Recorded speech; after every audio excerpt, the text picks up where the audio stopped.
Hello বিয়ান, আসসালামু আলাইকুম। কেমন আছেন আপনারা? সবাই ভালো আছেন? তো দেখেন, আমি আজকে আলু ভাজি করছি, ডাউল পাকাইছি, এদিকে জুস করছি, ভাত নিছি। তা আমার অনেক ক্ষুধা লাগছে, আমি খাইয়ে নিব।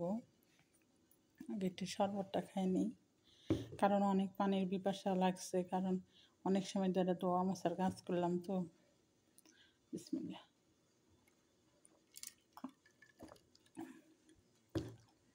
পারানটা ঠান্ডা হইল। আমি ধীরে ধীরে কথা বলতেছি কেন জানেন? মালিক বেটা ওখানে বসে রয়েছে, তাই আমি হাত দিয়ে নিলাম আলু ভাজিটা। তারা বিয়েতে গেছে, শুধু পোলাপান আছে ছোট ছোট।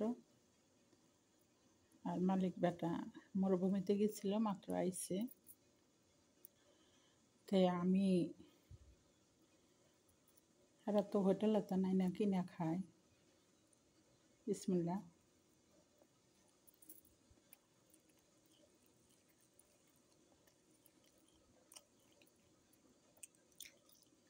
হোটেলে তেন কিনে না খায়, আমারে দেয় না, বুঝছেন? এরা বিয়েতে গেছে, বিয়েতে যা যা খাওয়া দাওয়া করবো করে হেরে আবার বাসায় এসে হেরে হোটেলে তেন খাবার কিনে এনে খায়। আমার জীবনও যায় না।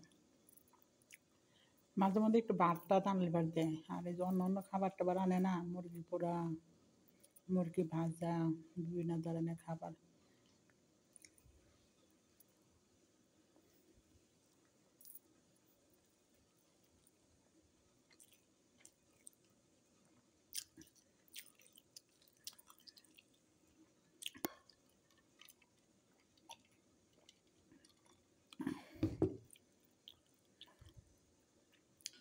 একটু ডাউলটা খেয়ে দেখি।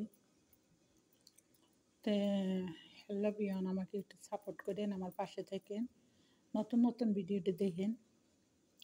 যদি আমার চ্যানেলটারে যদি একটু ফলো দেন, তাহলে আমার চ্যানেলটা ওকে হবে। আর আমার নতুন নতুন ভিডিওটি আপনাদের সামনে যাব। অবশ্যই আমাকে ফলো দিয়ে রাখবেন চ্যানেলটারে। আমি সাথী, সৌদি আরবে থাকি।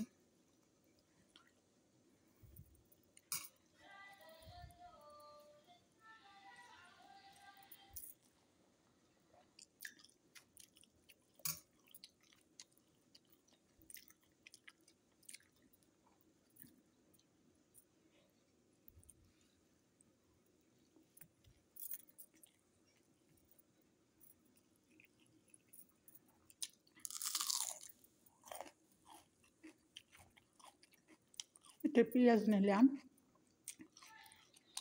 কারণ আমার কাছে পেঁয়াজ অনেক সুস্বাদু লাগে। এখন তো বাংলাদেশে কাঁচা আম পাওয়া যায়, কাঁচা আম দিয়ে ডাউল পাকালে যে সুস্বাদু হয় মুসুরের ডাউল, কিন্তু আমার তো আর এখানে নাই। এই দোকানে হয়তো পাওয়া যেতে পারে, কারণ আমি তো বাসা বাড়ি দিতে করি, বাইরে বেরিয়ে যেতে পারি না, এই কথা।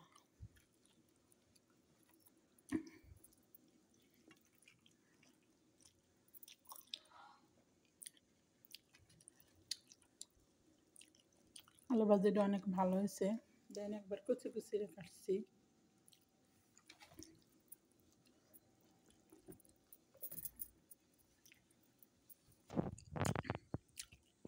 ওদিকে আমি চুলায় পানি বসিয়ে দিচ্ছি। মালিক বেটা চা খাবো মনে হয়, এ কারণে খাইতে বসেও শান্তি নেই। তা আপনারা আমাকে অবশ্যই একটু সাপোর্ট করবেন, আমার পাশে থাকবেন, আর নতুন নতুন ভিডিও দেখবেন। আজকে পর্যন্তই।